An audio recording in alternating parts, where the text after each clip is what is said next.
Bonjour à chacun d'entre vous, heureux de vous retrouver pour notre méditation quotidienne. J'espère que vous allez bien et que votre journée s'est bien passée jusqu'au moment où vous regardez cette vidéo.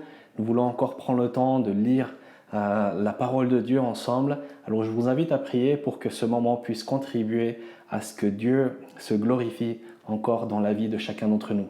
Seigneur, merci pour ce temps de méditation, ce temps ensemble, Seigneur, au travers de cette vidéo, mais surtout, Seigneur, ce temps où nous voulons, Seigneur, recevoir de toi.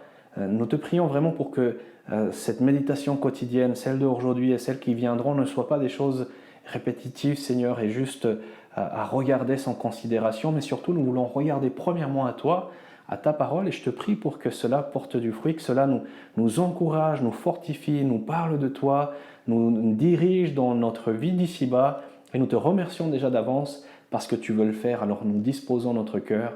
Et nous te remercions, Seigneur, pour l'église locale de Aubenas, éventuellement pour ceux, Seigneur, qui, sur les réseaux sociaux, sur Internet, sur YouTube, tomberaient sur cette vidéo. Tu sais si bien nous parler, Seigneur. Nous te prions vraiment de nous parler, que ta parole vivante, Seigneur, porte du fruit. Amen. Amen. Je vous invite dans l'Épître aux Romains, au chapitre 6 et au verset 11.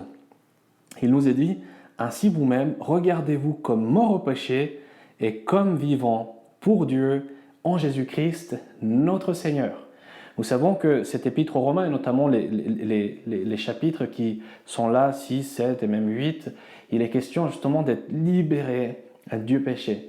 Et par cette action de mourir au péché, il va nous être donné dans la parole de Dieu, dans la Bible, cette image que finalement Jésus meurt et qu'en lui nous sommes comme spirituellement crucifiés. J'étais crucifié avec Christ, donc crucifié avec lui, mort au péché, et que par sa résurrection, par sa vie nouvelle, il nous donne aussi la vie. Et finalement, j'étais crucifié avec Christ, et si je vis, ce n'est plus moi qui vis, mais c'est Christ qui vit en moi. Il va nous être donné aussi cette image du baptême. Nous le pratiquons dans notre Église. Par immersion, nous sommes immergés totalement dans l'eau, où nous nous identifions à la mort, au péché en Jésus-Christ, et puis finalement, le fait que nous ressortons cette image de cette nouvelle naissance, cette nouvelle créature que nous sommes.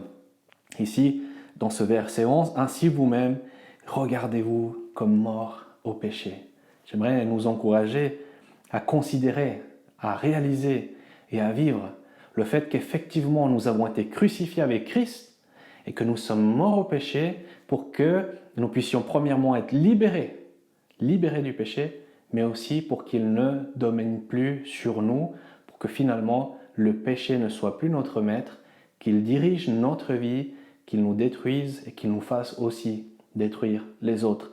Ainsi vous-même, regardez-vous comme morts au péché et comme vivants pour Dieu en Jésus-Christ, notre Seigneur. Nous sommes morts au péché. Heureusement, l'histoire ne se termine pas là. Heureusement, l'histoire de notre vie ne s'achève pas avec cela. Morts au péché, mais vivants pour Dieu en Jésus-Christ. Regardez-vous, considérez-vous. Réalisez que finalement, au travers de Jésus-Christ, nous sommes morts au péché pour la délivrance, pour la libération, pour qu'il ne domine plus sur nous, comme on le disait tout à l'heure, mais nous avons aujourd'hui un chemin qui nous est ouvert, une vocation céleste, de pouvoir nous considérer comme vivants pour Dieu. Amen. Nous sommes vivants pour Dieu et nous nous réjouissons pour cela. Si vous lisez la suite du texte, nous sommes aussi encouragés à ne plus pratiquer le mal et que finalement le péché ne domine plus sur nos membres, mais que nous puissions marcher en nouveauté de vie. Tout ça pourquoi? Et encore une fois, je le rappelle, parce que nous sommes morts au péché et vivants pour Dieu en Jésus-Christ. Soyez encouragés par cette parole, vivez-la, que Dieu vous renouvelle dans cela. Et peut-être si quelqu'un regarde cette vidéo et est à 2 points, est tenté par le péché et travaillé par des tentations, par des choses, peut-être cette semaine, peut-être ce jour-ci, peut-être là maintenant, en regardant cette vidéo-là, mon frère, ma sœur, considère-toi comme mort au péché et prends le temps de célébrer, de louer Dieu parce que tu es maintenant vivant pour Dieu en Jésus-Christ. Amen. Seigneur, merci pour cette bonne parole. Merci parce qu'elle nous fait du bien. Merci parce qu'elle nous rappelle que ton œuvre nous permet de mourir au péché, de pouvoir changer de royaume, de pouvoir voir l'œuvre de l'ennemi être détruite, elle qui nous détruisait, elle qui nous conduisait à la mort, et qu'aujourd'hui nous sommes morts au péché et vivants pour Dieu en Jésus-Christ. Merci pour chacun d'entre nous et je te prie, Seigneur, vraiment de nous fortifier, de nous encourager. Merci pour cette victoire, Amen, Alléluia.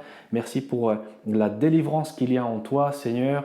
Et nous te prions que nous puissions marcher maintenant parce que nous sommes morts au péché, marcher en nouveauté de vie, qu'il ne règne plus sur nos corps mortels, qu'il ne vienne plus nous dominer, nous diriger, mais que nous puissions être conduits par ton esprit, car nous sommes vivants pour Dieu en Jésus-Christ, habitation de Dieu en esprit.